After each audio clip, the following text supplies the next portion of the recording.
سلام خدمت همه دوستان عزیزان. بازم یکی دیگه از کارهایی که باید قبل از روشن شدن ماشین انجام بدیم چک کردن روغن موتور ماشین. خب بیاین اینجا.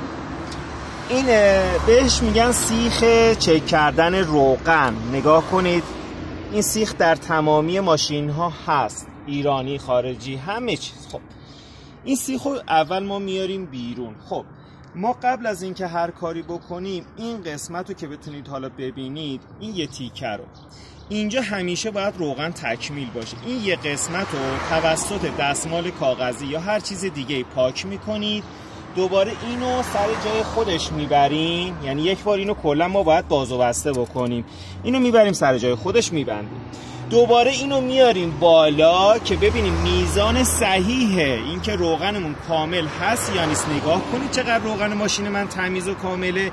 این باید قشنگ خیس باشه و روی این قسمت رو روغن پوشونده باشه.